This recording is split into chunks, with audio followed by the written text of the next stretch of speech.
नमस्कार प्यारे साथियों, गुड इवनिंग। कैसे हैं आप सब लोग? आशा करता हूँ आपकी पढ़ाई बहुत बेहतरीन चल रही होगी, आप सब बहुत बेहतरीन होंगे। नो डाउट आप अच्छा कर रहे हैं और अच्छा करेंगे। एंड आज जो है बायोडाइवर्सिटी एंड कंजर्वेशन, जो आपका चैप्टर था जैव विविधता एवं संरक्षण, उसका लगभग आज लास्ट लेक्चर है। शायद 7 लेक्चर मैं आगे कंप्लीट कर चुका हूँ। ये 8वां है एनसीईआरटी हाईलाइट का, जिसके अंदर एनसीईआरटी की एक एक लाइन आपको बड़े ही प्यारे तरीके से, बड़े ही प्यारे कॉन्सेप्ट के साथ समझाई जा रही है। आप आगे की वीडियो देख सकते हैं, आपको पता चल जाएगा ये चीज़। एंड आज जो है शायद लास्ट लेक्चर है और आज हम स्टार्ट करेंगे जैव विविधता संरक्षण और इसके अंदर क्यों हमें संरक्षण करना चाहिए। इसको कंप्लीट करने के बाद हम संरक्षण के कुछ प्रकार समझेंगे और उसके बाद ये चैप्टर वैसे ही ख़त्म हो रहा है ना। उसके बाद तो ये चैप्टर वैसे ही ख़त्म हो रहा है। तो चलिए बिना किसी देरी के पढ़ना स्टार्ट करते हैं। मे बी ये लास्ट लेक्चर हो। चलिए सबसे पहले सबसे पहले जो हेडिंग है, हमें जैव विविधता को क्यों संरक्षित करना चाहिए। ऐसे क्या कारण है, ऐसे क्या कारण है कि हमें ज़रूरत पड़ती है जैव विविधता को संरक्षण करने की। हाँ, ये चीज़ तो है, जैव विविधता है इसीलिए आज हमें। जैव विविधता नहीं होती तो क्या मानव का जीवन रहना, जीवित रहना संभव हो पाता? बिल्कुल भी नहीं। और चूंकि मानव की बात क्यों कर रहे हैं हम, मानव भी तो एक जैव विविधता का ही तो हिस्सा है। किताबों में भी लिखा आ रहा है कि मानव जैव विविधता के बिना जीवित नहीं रह सकता। आज मानव को इतनी तवज्जो क्यों मिल रही है? वाई? है तो वो भी एक प्राणी, मानव भी तो प्राणी है, मानव भी तो जैव विविधता का ही एक हिस्सा है। लेकिन आज उसको सब कुछ मतलब कह सकते हैं अपन, सब कुछ वही है कि मानव ही है ओनली, ऐसा माना जाता है। और मानव के लिए चीज़ें हित में देखी जा रही। ऐसा नहीं होना चाहिए, ऐसा नहीं होना चाहिए, क्योंकि मानव भी तो एक जाति है। आओ अपना जीवन यापन करो और जाओ, यही कॉन्सेप्ट होना चाहिए था। फिर भी हमें जैव विविधता को क्यों सुरक्षित करना चाहिए, क्या क्या रीज़न है, आइए उन रीज़नों के ऊपर चर्चा करते हैं। ठीक है, सबसे पहले इसके बहुत से स्पष्ट और अस्पष्ट कारण हैं। स्पष्ट कारण भी हैं और अस्पष्ट कारण भी हैं, जो कि समान रूप से महत्वपूर्ण हैं। इन्हें 3 श्रेणियों में बांटा जा सकता है। संरक्षण संरक्षण करने के जो कारण हैं उनको 3 भागों में बांटा गया है। पहला कारण है संकुचित संकीर्णत, दूसरा है उपयोगी और तीसरा है व्यापक रूप से स्वार्थ उपयोगी या नैतिक। ये 3 कारण हैं, तीनों को समझाऊंगा। पहले इनके नाम में कोई डाउट है तो रुक जाइएगा, इसके नाम में अगर कोई डाउट है तो थोड़ा रुक जाइएगा, समझने के बाद मैं आपको बता दूंगा क्या चीज़ है ये। सबसे पहले जैव विविधता के संरक्षण के लिए संकीर्ण रूप से उपयोगी तर्क स्पष्ट है।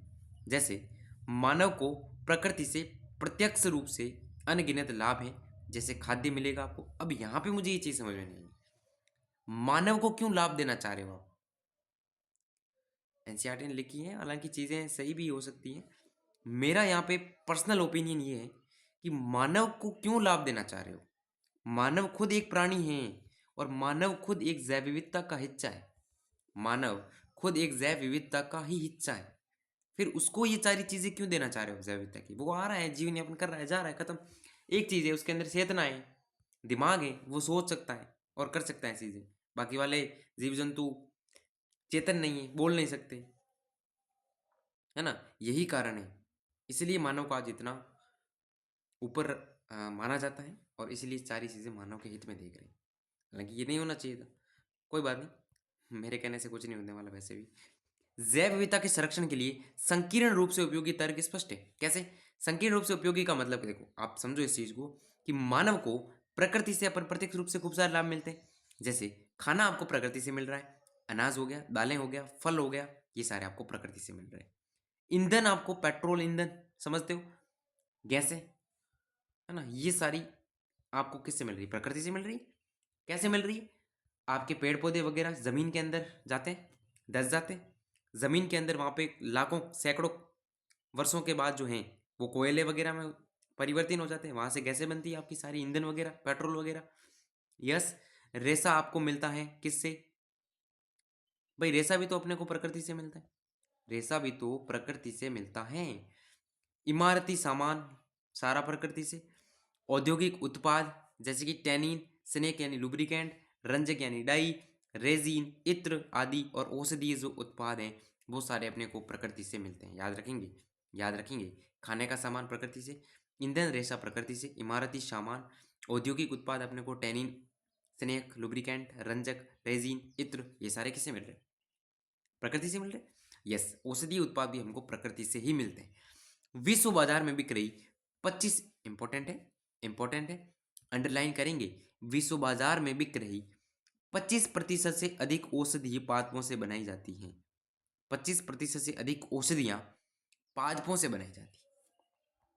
पूरे ऑल ओवर वर्ल्ड के अंदर, पूरे ऑल ओवर वर्ल्ड के अंदर जो जितनी भी औषधियां बिक रही हैं, जितनी भी औषधियां बिक रही हैं, उन औषधियों में से 25% ऐसी औषधियां हैं जो पादपों से बनाई जाती हैं। समझ रहे हो जैव विविधता का महत्व? विश्व के बाजार में जितनी भी औषधियां बिक रही हैं उनमें से 25% जो औषधियां हैं वो किससे बनती हैं? पादपों से बनती हैं। या थोड़ा कंफ्यूजन है, यहाँ 25% औषधियों का बोला गया है, आगे फिर 25,000 पादप भी आएंगे। 25-25 दो बार हो रहे तो कंफ्यूजन तो होगा। यानी कि पहले तो आपको यह रखना है कि जो भी वर्ल्ड के बाजार के अंदर औषधियां औषधियां बिक रही हैं, उन औषधियों का जितनी भी औषधियां, अब सारी औषधियां जरूरी थोड़ी पादपों से बने, सारी औषधियां ये जरूरी थोड़ी है पादपों से बने। उन औषधियों का 25% आपका पादपों से, कितना परसेंट? 25% पादपों से। उसके बाद 25,000 से अधिक पादप जातियां विश्व के लोगों द्वारा पारंपरिक दवाइयां बनाने में उपयोग हो रही है। और 25,000 वाली लाइन क्या है कि 25,000 यानी कि 25,000 से ज़्यादा पादप ऐसे हैं जो दवाइयां बनाने में यूज़ होते हैं। 25,000 से ज़्यादा ऐसे पादप हैं जो कि दवाइयां बनाने के अंदर यूज़ होते हैं। यस, यह किसी को ज्ञात नहीं कि कितने और नए औषधि महत्व के पादपों की उष्णकटिबंधीय वर्षा वनों में खोज होना बाकी, क्योंकि उष्णकटिबंधीय वर्षा वन सबसे ज़्यादा जैव विविधता रखता है, सबसे ज़्यादा जैव विविधता इसी के अंदर पाई जाती है। तो इसके अंदर और भी तो खूब सारे औषधि महत्व के पादप होंगे जिनकी खोज ही नहीं हुई हो। ये तो पता ही नहीं है ना, मैं हमें तो खोज ही नहीं हुई है। तो ऐसे बहुत सारे पौधे हैं औषधि महत्व के जिनकी खोज भी नहीं हुई है अभी तक। जैव संभावना से समृद्ध राष्ट्र इसका और अधिक लाभ उठा सकता है। जो राष्ट्र जैव संभावना से समृद्ध, इसका मतलब जिस राष्ट्र के अंदर, जिस राष्ट्र या जिस देश के अंदर जैव विविधता ज़्यादा है, जैव समृद्धि ज़्यादा है, वो इसका और लाभ उठाएगा, वो अधिक लाभ उठाएगा औषधियों का। यदि अधिक से अधिक संसाधनों का जैविक अन्वेषण आर्थिक महत्व के उत्पादों, आणविक, आनुवांशिक और जाति स्तर पर किया जाए, कब वो देश फायदा उठाएगा? कब वो देश फायदा उठाएगा? देखो, जैव संभावना से समृद्ध राष्ट्र इसका और अधिक लाभ उठा सकता है यदि अधिक से अधिक संसाधनों का जैविक अन्वेषण किया जाए। क्या किया जाए? जैविक अन्वेषण, मतलब आर्थिक महत्व के उत्पाद मिले, ऐसा चीज खोजो, आणविक चेंजेस कर दो उसमें, आनुवांशिक और जाति स्तर पर ऐसे अलग अलग खोजो, है कि नहीं? अब हमने ये आगे पढ़ा है आनुवांशिक और जाति स्तर वाली विविधता। आपने मान लो चावल का पौधा है, नया चावल खोज दिया, तो आनुवांशिक स्तर पर हुआ कि नहीं हुआ? देखो, नया चावल है, उससे उत्पादन ज्यादा हो रहा है पुराने की अपेक्षा, तो ये आनुवांशिक रूप से भिन्न चावल है तो चावल ही, लेकिन आनुवांशिक रूप से भिन्न है। तो आनुवांशिक रूप से ऐसी भिन्न भिन्न जातियां खोजो, है ना? और जो आर्थिक महत्व की हो, ये होता है जैविक अन्वेषण। ये क्या होता है? जैविक अन्वेषण। अब जिस राष्ट्र ने जैविक अन्वेषण अच्छे से किया, जिस राष्ट्र ने जैविक अन्वेषण अच्छे से किया, उसको तो लाभ मिलेंगे, उसको तो लाभ मिलेंगे। यस, समझ आया क्या दोस्त? आगे बढ़ेंगे। ये था हमारा पहला तर्क, जो था आपका संकुचित संकीर्णत। अब नाम आपको ये याद रखना पड़ेगा, नाम के पीछे लॉजिक तो है, लॉजिक तो है, लेकिन अभी आपको याद ही रखना है। लॉजिक के पीछे जाओगे चीज़ें यही आएगी, लॉजिक के पीछे जाओगे चीज़ें यही आएगी। बस संकुचित संकीर्णत क्या याद रखना है? संकुचित संकीर्णत उपयोगी। ठीक है, क्या थी इसके अंदर सारी चीजें पता चली। अब दूसरा है व्यापक रूप से उपयोगी। दूसरा क्या है? व्यापक रूप से उपयोगी। पहला क्या था? संकुचित संकीर्णत उपयोगी। दूसरा है व्यापक रूप से उपयोगी, और तीसरा है नैतिक। शायद मैंने बताने में थोड़ी गलती की होगी। ये तीन कौन कौन से? पहला है संकुचित संकीर्णत उपयोगी, दूसरा है व्यापक रूप से स्वार्थ उपयोगी, एंड तीसरा है नैतिक। अब देखते हैं व्यापक रूप से स्वार्थ उपयोगी कैसे। आइए, व्यापक रूप से उपयोगी संबंधी तर्क कहता है कि प्रकृति द्वारा प्रदान की गई जैव विविधता की अनेक पारितंत्र सेवाओं में मुख्य भूमिका है।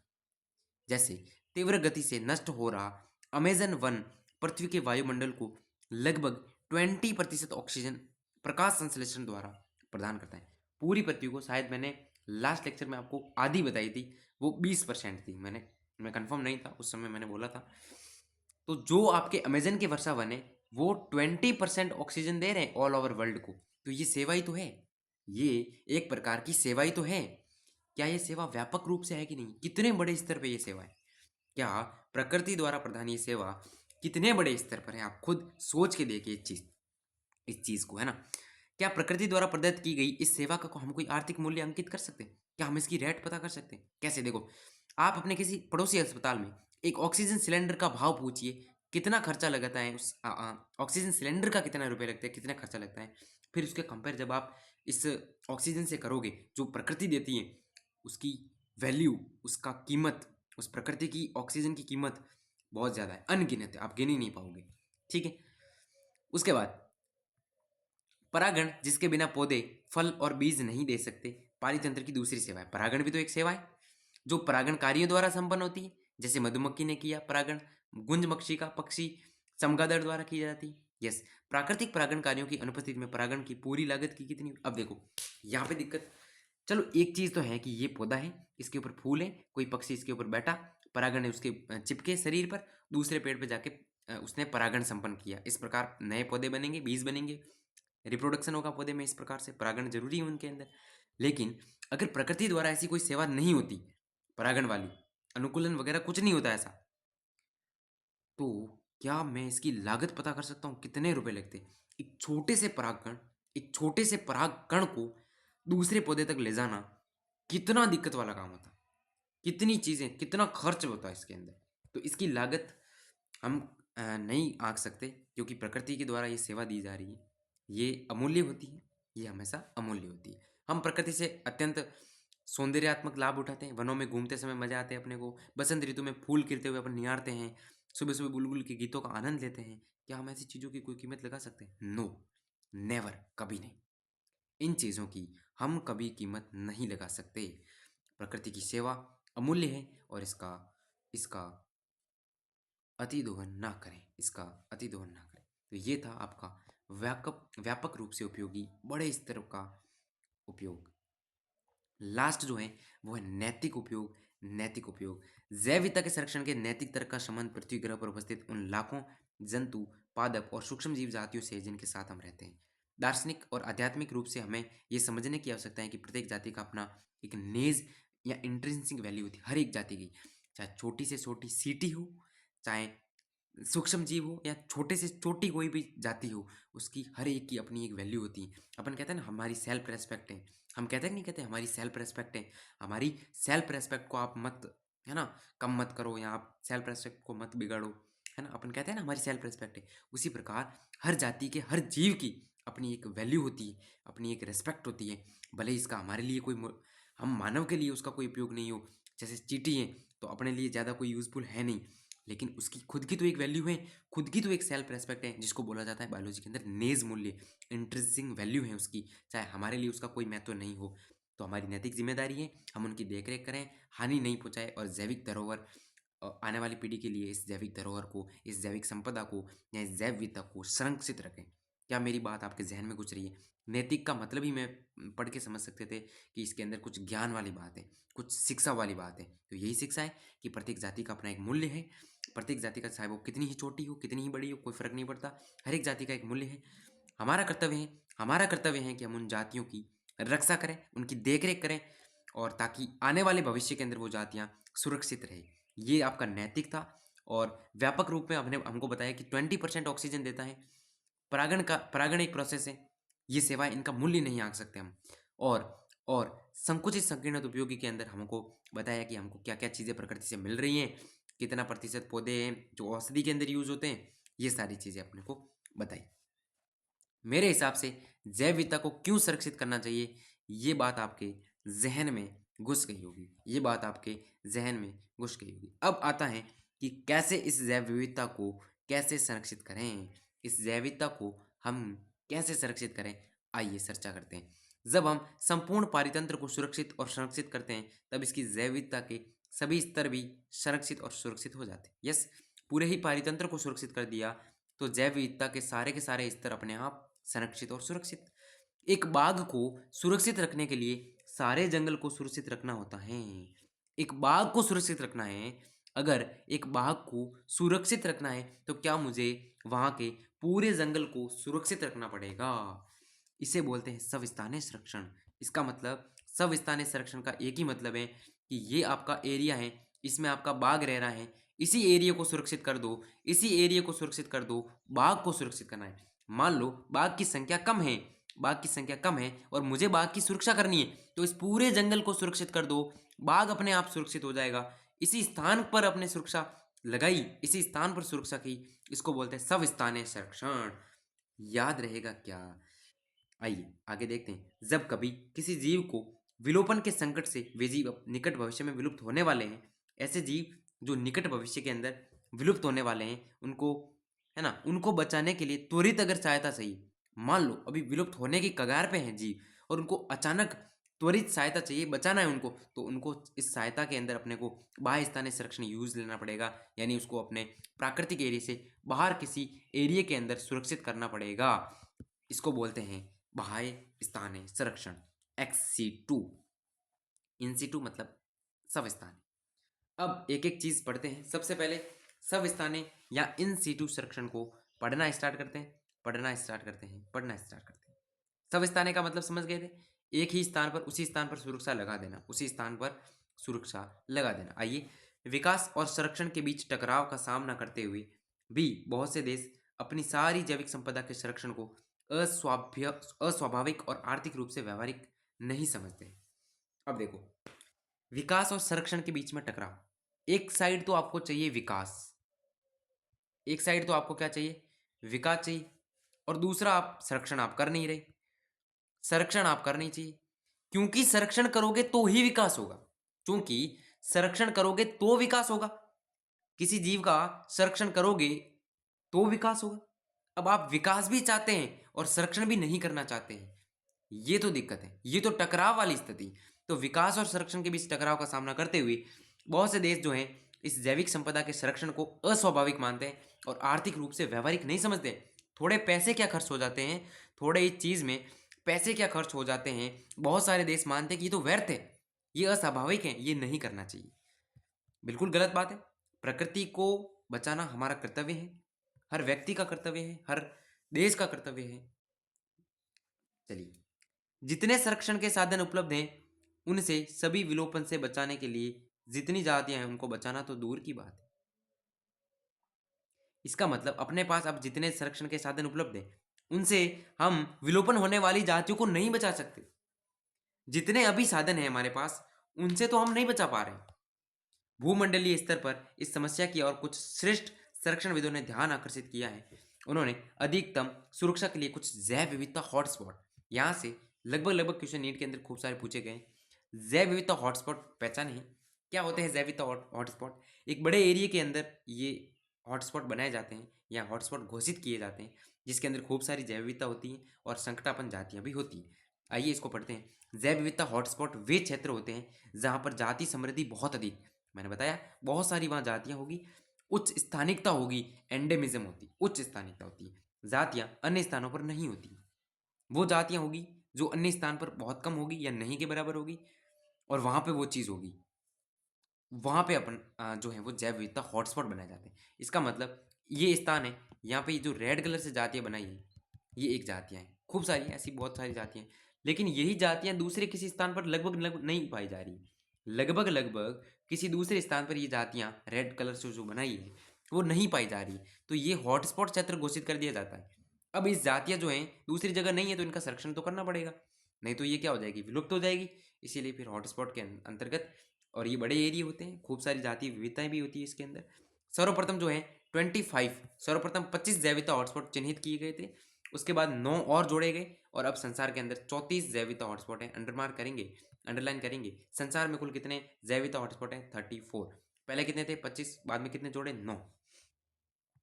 ये हॉटस्पॉट त्वरित आवासीय क्षति के क्षेत्र भी हैं। त्वरित यानी लगातार आवासीय क्षति होती है, उनको भी हॉटस्पॉट घोषित कर दिया जाता है। ऐसे क्षेत्र जहाँ बहुत जल्दी त्वरित यानी कि बहुत तेजी से आवास बिगड़ रहे हैं, आवासीय क्षति बन रही है, आवास की हानि हो रही है, तो उसको फटाफट से जो है जैव विविधता हॉटस्पॉट घोषित कर देते हैं। उसके बाद वहाँ की सारी एक्टिविटी बंद और वहाँ पे सुरक्षा के कार्य किए जाते हैं। भारत के अंदर 3 हॉटस्पॉट हैं। भारत के अंदर 3 हॉटस्पॉट है, नाम अंकित कीजिएगा। पश्चिमी घाट और श्रीलंका पहला है, ये पहला है। पश्चिमी घाट और श्रीलंका ये फर्स्ट है। इंडो वर्मा सेकंड है और थर्ड है हिमालय। याद रखेंगे, पश्चिमी घाट और श्रीलंका, इंडो वर्मा और हिमालय, ये 3 ऐसे हॉटस्पॉट हैं जैव विविधता के जो इंडिया के अंदर आते हैं। आपसे ये सवाल बहुत बार पूछा गया है नीट के अंदर, इस बार भी पूछ सकता है, कोई भरोसा नहीं है। जो हमारे देश की असाधारण रूप से उच्च जैव विविधता को दर्शाते हैं। खूब सारी जैव विविधता है इसके अंदर। यद्यपि जैव विविधता के सारे हॉटस्पॉट आपस में मिलकर संसार का 2% से भी कम है।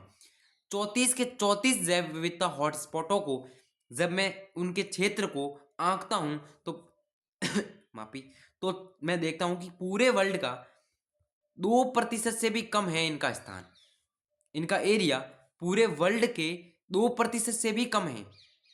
लेकिन इन आवासों में क्या है, जातियों की संख्या ज्यादा है, परंतु इन क्षेत्रों में आवासित जातियों की संख्या अत्यधिक है तथा इन हॉटस्पॉट की विशेष सुरक्षा द्वारा विलोपन की दर को 30% तक कम किया जा सकता है। अगर इन हॉटस्पॉटों की सुरक्षा को देखें, खूब सारी तगड़ी विशेष सुरक्षा मिलती है और विलोपन की जो दर है, विलुप्त होने की जो दर है, उसको 30% तक कम किया जा सकता है इन हॉटस्पॉटों की मदद से।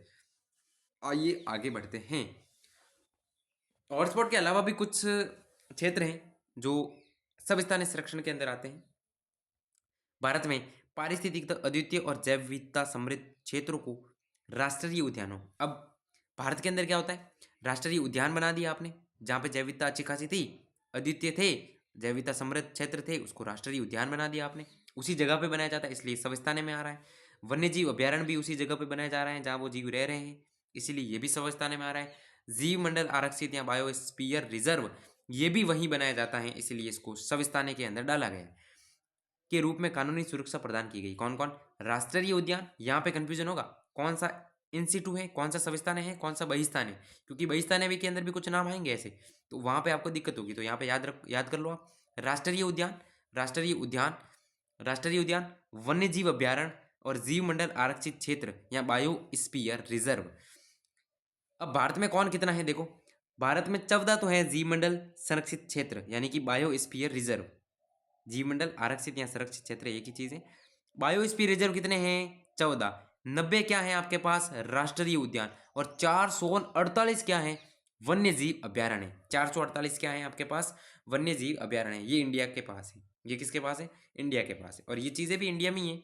राष्ट्रीय उद्यान हो गया, वन्य जीव अभ्यारण्य हो गया और जीव मंडल आरक्षित क्षेत्र हो गया, ये इंडिया के अंदर है। 14 आपके पास बायोस्फीयर रिजर्व है, 90 आपके पास राष्ट्रीय उद्यान है और 448 आपके पास क्या है, वन्य जीव अभ्यारण्य।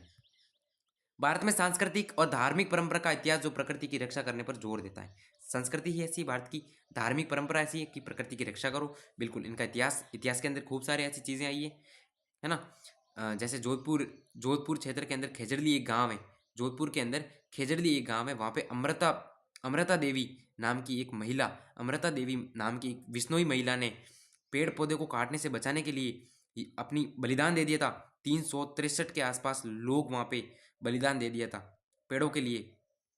तो ये चीज़ है।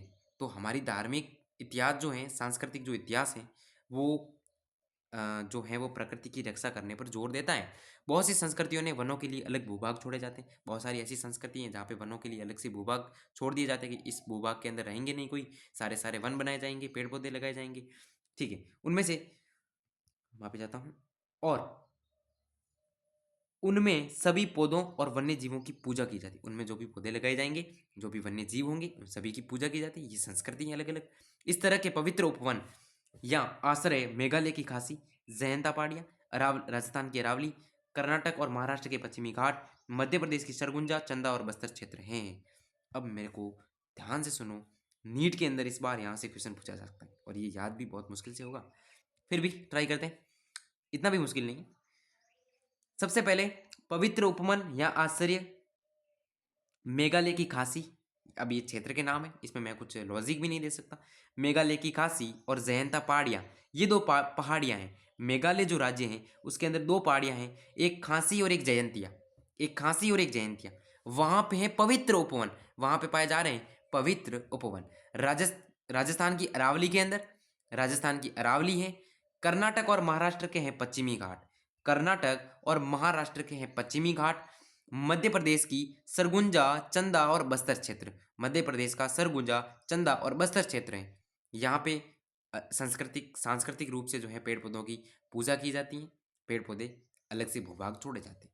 मेघालय के पवित्र उपवन जो हैं, जो अभी अपन ने पढ़े, बहुत सी दुर्लभ और संकटोत्पन्न पादपों की अंतिम चरण स्थली हैं। अंडरमार्क करेंगे, कितनी प्यारी लाइन है कि जो आपके मेघालय के जो पवित्र उपवन है वो बहुत सी ऐसी दुर्लभ जातियां हैं जो संकटापन है, जो विलुप्त होने की कगार पर हैं, उनके लिए उन पादपों के लिए वो अंतिम शरण स्थली हैं। वो अंतिम रूप से वहां जाके सेटल हो जाते हैं कि हे बाबा रक्षा करो, हे देवता रक्षा करो।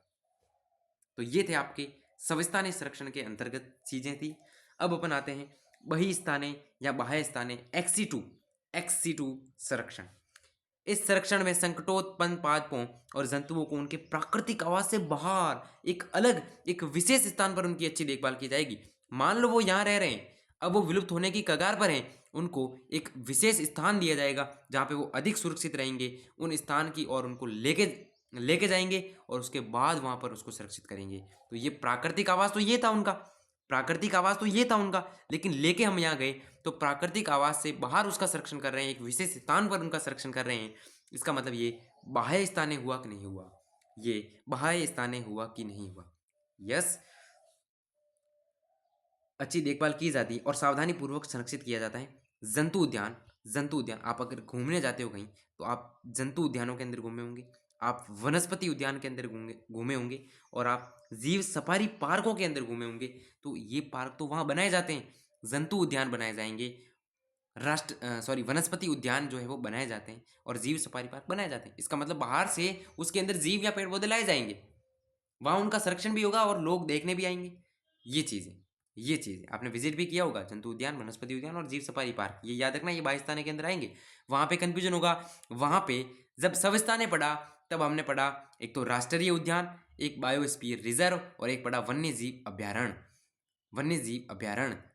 यस, लेकिन यहाँ पे जंतु उद्यान, वनस्पति उद्यान और जीव सफारी पार्क, ऐसे बहुत से जंतु हैं जो कि वनों में विलुप्त हो गए हैं लेकिन जंतु उद्यानों में सुरक्षित है। ऐसे खूब सारे जंतु हैं जो उनके प्राकृतिक आवास, जो वन जहाँ वो रहते थे वहां तो वो विलुप्त हो गए, लेकिन कुछ एक जीवों को वहां से उठा के हमने जंतु उद्यानों में सुरक्षित रखा था। लेकिन जंतु उद्यान में आज भी सुरक्षित है, जंतु उद्यान में आज भी सुरक्षित है, लेकिन वो वनों से क्या हो गए, विलुप्त हो गए।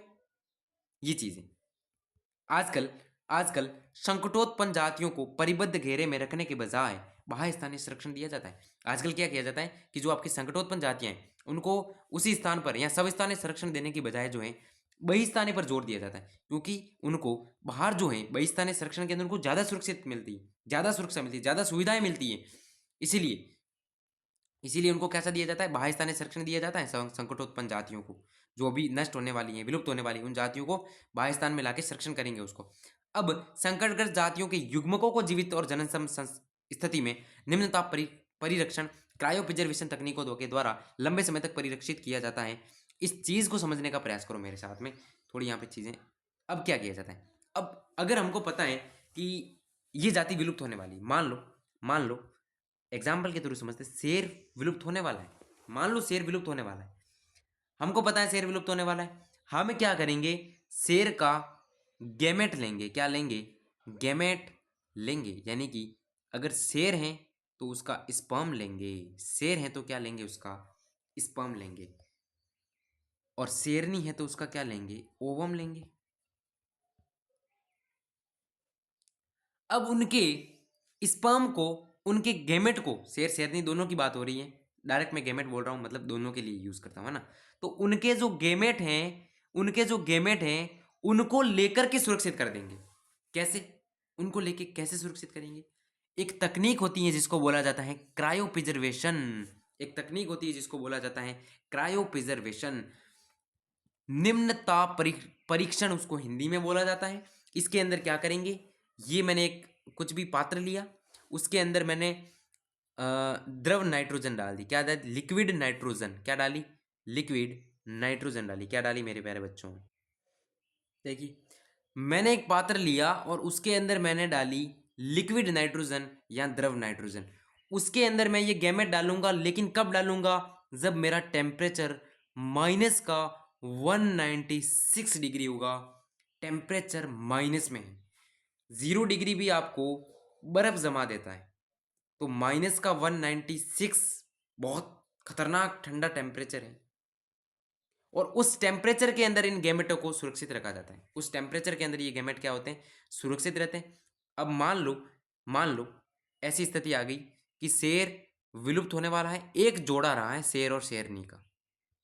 अब वो जनन करने योग्य भी नहीं कर पा रहा है, कोई स्थिति हो गई, तो हमने दोनों के गैमेट ले लिए। हमने दोनों के गैमेट ले लिए। गैमेट लेने के बाद अब मान लो ये शेर मर गया, शेरनी भी थोड़े दिन बाद मर गई।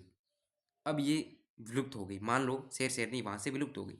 जो गैमेट हमने लिए थे जो गैमेट हमने लिए थे उन गैमेटों को क्रायो प्रिजर्वेशन तकनीक के अंदर हमने लिक्विड नाइट्रोजन के अंदर -196 डिग्री पे सुरक्षित रखा था।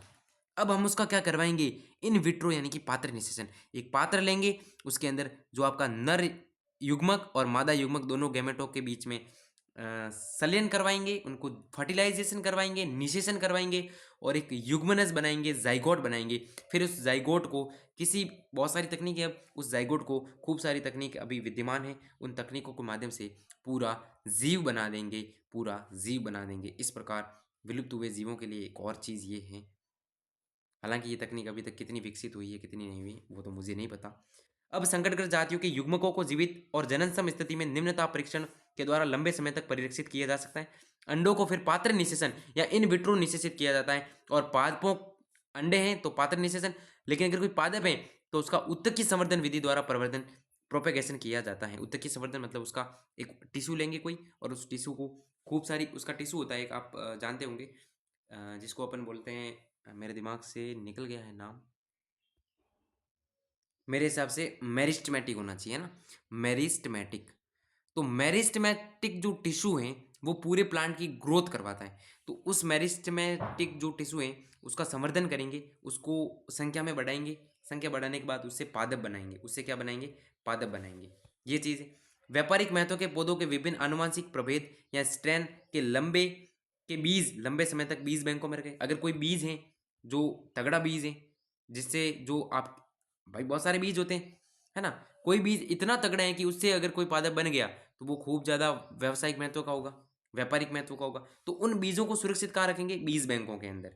यस, ये था आपका बहिस्तानीय संरक्षण, क्योंकि बीज को बैंकों में रख रहे हैं, मतलब बहिस्तान है। हम अपने पैसों को बैंकों में रखते हैं तो वो हम सविस्तानी रख रहे हैं, बहिस्तानी तो रख रहे हैं। उसी प्रकार बीजों को बीज बैंकों में बहिस्तानी रखेंगे। जैव विविधता के लिए कोई राजनीतिक परिसीमा नहीं है, इसमें कोई ऐसी चीज़ नहीं है राजनीतिक परिसीमा। इसका संरक्षण सभी राष्ट्रों का कर्तव्य है। ऐसा कोई नहीं है कि भारत करे या दूसरे देश करें या खुद करें, ऐसा कुछ नहीं है। सभी राष्ट्रों का, सभी व्यक्तियों का जो है सामूहिक उत्तरदायित्व है कि वो जैव विविधता का संरक्षण करें। उसीलिए ये नीट का फेवरेट सवाल है।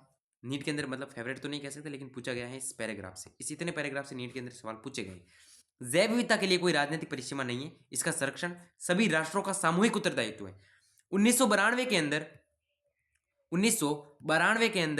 1992 में रियो डी जिनेरियो के अंदर जैव विविधता पर ऐतिहासिक सम्मेलन हुआ था। जैव विविधता पर ऐतिहासिक सम्मेलन हुआ था और सभी राष्ट्रों को आह्वान किया गया, बोला गया कि वे जैव विविधता संरक्षण के लिए उचित उपाय करें, उनसे मिलने वाले लाभों को इस प्रकार उपयोग करें कि वे लंबे समय तक बने रहे।